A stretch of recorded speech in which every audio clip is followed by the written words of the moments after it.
Number 3 देखिए, कह रहा है निम्न रैखिक समीकरणों के युग्म को प्रतिस्थापन तथा ब्रज गुणन दोनों विधि से बनाना है, और किस विधि को आप अधिक उपयुक्त मानते हैं ये बताना है। दोनों में से कौन आपको उपयुक्त लगता है ये बताइए। तो हमको तो ब्रज गुणन लगेगा, प्रतिस्थापन से तो आसान ब्रज गुणन आपको लगेगा। चलिए दोनों से बनाया जाए।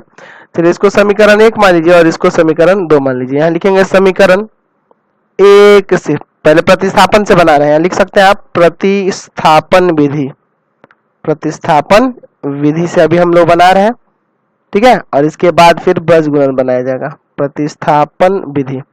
चलिए समीकरण 1 से क्या है, 8x प्लस 5y बराबर में 9। किसी का भी मान निकालिए x या y। चलिए y का ही निकालते हैं, तो 5y बराबर हो जाएगा 9 माइनस का 8x, यानी y बराबर यहां से आ जाएगा 9 माइनस का 8x बटा 5।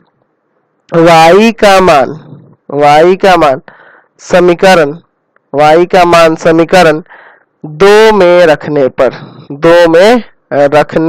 तो समीकरण 2 क्या है आपका, 3x प्लस 2y बराबर में 4। y का मान चलिए यहाँ पे रखते हैं, तो हो जाएगा 3x प्लस में 2, y की जगह 9 माइनस 8x बटा 5 बराबर में 4। चलिए यहाँ पे एलसीएम भी ले लेते हैं, एलसीएम ले लीजिए 5, तो 5 दिया 15x, और इसमें गुना भी कर दीजिए, 9 दूना 18 और ये 8 दूना माइनस का 16x, समझ गए ना, बराबर में 4। चलिए ये दोनों घटेगा ना, तो हो जाएगा माइनस का x प्लस का 18 और बट्टा में 5 बराबर में 4, ये हो जाएगा ना। यानी कि यहाँ से आप लिख सकते हैं माइनस का x प्लस में 18 बराबर 5 होगा कितना आ जाएगा 20, यानी माइनस का x बराबर 20 माइनस 18, यानी कि माइनस x बराबर 2, यानी कि आप लिख सकते हैं x बराबर माइनस 2 आ गया। अब x का मान समीकरण 1 या 2 में रख सकते हैं, x का मान समीकरण 2 में रखने पर, समीकरण 2 में रखने पर, तो समीकरण 2 क्या था आपका, तो समीकरण 2 है आपका 3x प्लस 2y बराबर 4। तो यहाँ रख देते हैं 3x प्लस 2y बराबर में 4, तो 3 और x के जगह पे माइनस का 2 प्लस का 2y बराबर में 4, तो माइनस का 6 प्लस 2y बराबर 4, यानी 2y बराबर हो जाएगा 4 प्लस 6, यानी कि यहाँ से आप लिख सकते हैं 2y बराबर 10, यानी कि y बराबर हो जाएगा 10 और बट्टा में 2 कट के आ गया 5। y का मान कितना आ गया 5, इसलिए आपका x का मान जो हो गया -2 हो गया और y बराबर क्या आ गया 5 आ गया। अब चलिए इसको ब्रज गुणन विधि से बनाए। चलिए अब ब्रज गुणन विधि से इसे देखा जाए, ब्रज गुणन विधि के द्वारा।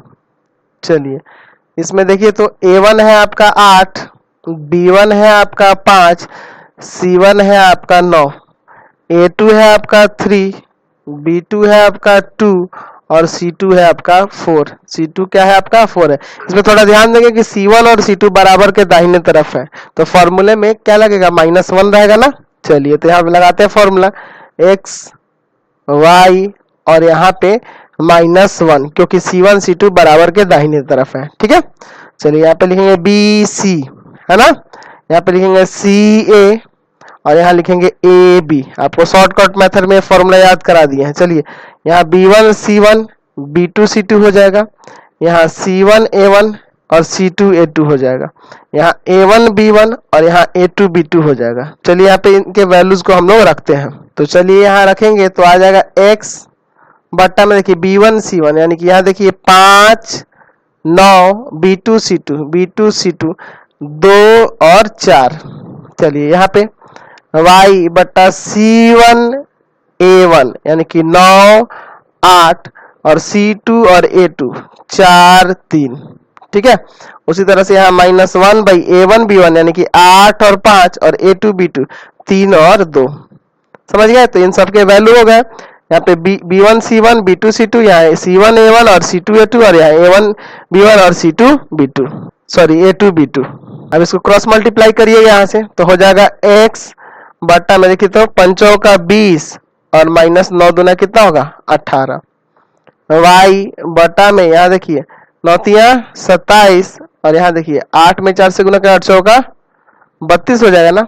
चलिए अब यहाँ करेंगे तो -1 और बटा में हो जाएगा 8 दूना 16 और 5 15, तो x बटा में 2 y बटा में -5 और -1 बटा में 1, यही ना होगा। चलिए तो अलग अलग करेंगे ना यहाँ से, तो यहाँ हो जाएगा x बटा में 2 बराबर -1 बटा 1 और y बटा में -5 बराबर में -1 बटा 1, यानी कि x बराबर यहाँ से -2 आ जाएगा और यहाँ y बराबर +5 हो जाएगा, क्रॉस मल्टीप्लाई कर दिए तो ये आपका आंसर आ गया। चलिए आगे बढ़ते हैं क्वेश्चन